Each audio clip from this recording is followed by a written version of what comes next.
What's going on, everybody? Your boy B-Day back for another video, and in this one I'm here to break some bad news to those Milwaukee Bucks fans. Okay, you guys have been the best team all year, best record, best offensive rating, best defensive rating, best net rating, yada yada yada. I don't want to hear it. You understand me? I don't want to hear it anymore, because I'm going to give you 3 reasons why I believe you guys don't come out of the East this year, and ultimately why in 2021 Giannis tells y'all goodbye. Let's get into it. So, in my opinion, reason number 1, I think Milwaukee this year, as opposed to last, are going to have to face 2 very tough teams instead of 1 that they did last year. So if you look at last year's playoff run, they breezed through the Pistons in 4. That'll happen the same this year. They'll breeze through their first round matchup, probably sweep them. Second round, last year, they go against the Celtics, who on paper were a good team, but if you remember anything about the 2019 season, you know that team was imploding within. They were fighting each other. They didn't like playing together. Kyrie was calling for weird switches, like, hey, I got Giannis on defense, and Giannis would just kind of take him to the rim, lay it up, as he should. You know, just weird stuff was going on with that Celtic team. And then the one tough team that they did run into, the Toronto Raptors last year, ended up beating them in 6. Right. So I think this year, the added depth to the Eastern Conference, you have a Toronto coming back. You have Boston, who actually like each other this year. You have a Philly who I'm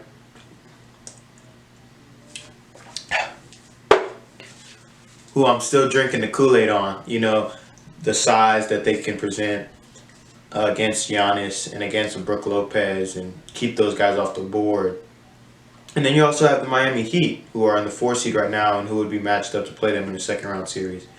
And they've already beaten the Bucks twice this year. And Bam is one of probably the top 5 guys you would ask if you had to guard Giannis and slow him down and contain him. Bam would be on that short list of defenders you want to guard Giannis.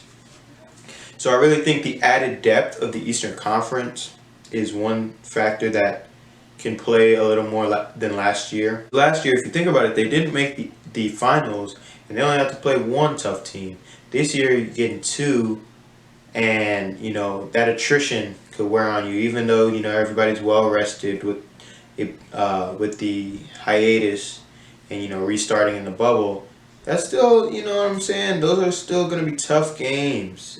And now you get potentially 14 tough games instead of 6 tough ones against Toronto.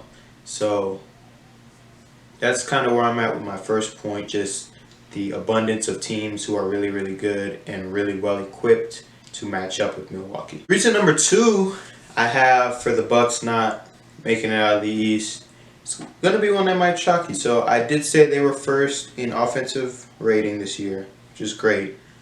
But one of the misconceptions about Milwaukee is they're not the shooting team that people think they are.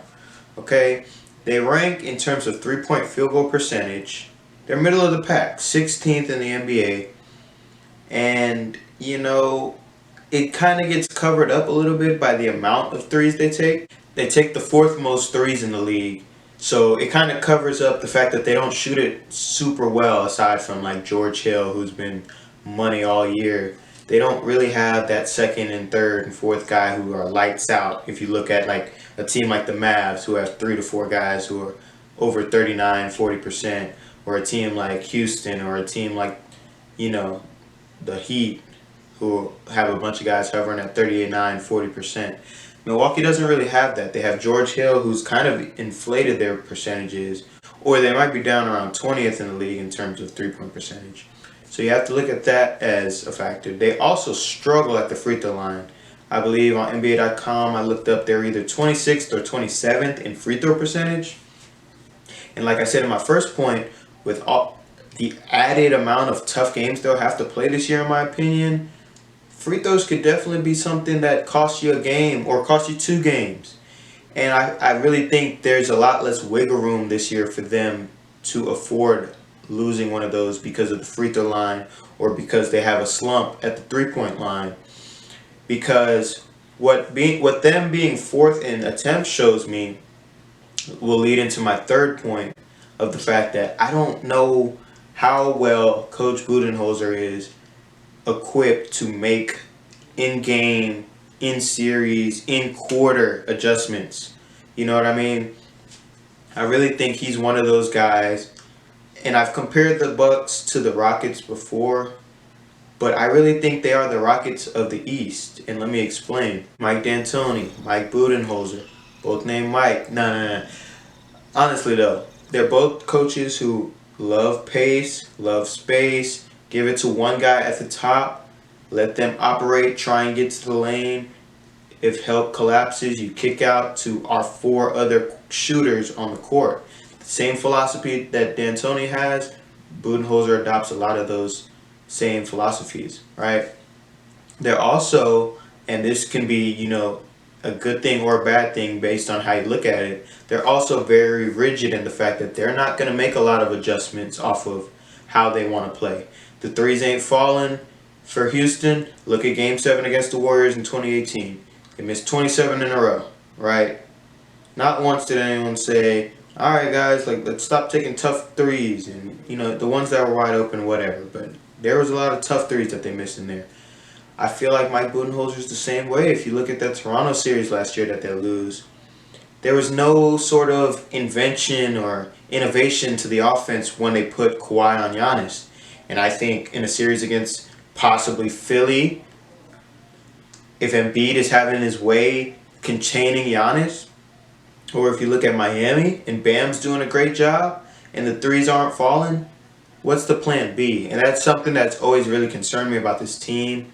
I recognize how great they are in the regular season, but as the Rockets are in the West, I ultimately feel like the Bucks are just built for that regular season where they're just trying a little bit harder than everyone and they have a little bit more talent than everyone on a night-to-night basis. But over a 7-game series when everyone's trying hard, and in a series especially like Philly where I could see them not being the more talented team on the court, or a team like Toronto who Nick Nurse, in my opinion, can outcoach Bud like he did last year, or even a Boston team that has the guy who can get you 25, has 2 guys that can get you 25, matter of fact, in Kemba and Tatum.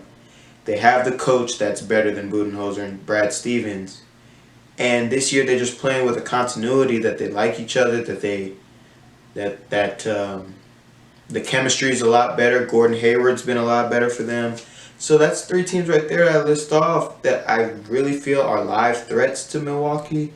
And, the odds of them playing all 3 are obviously it's not going to happen. But I could definitely see them running into 2 of those 3 teams.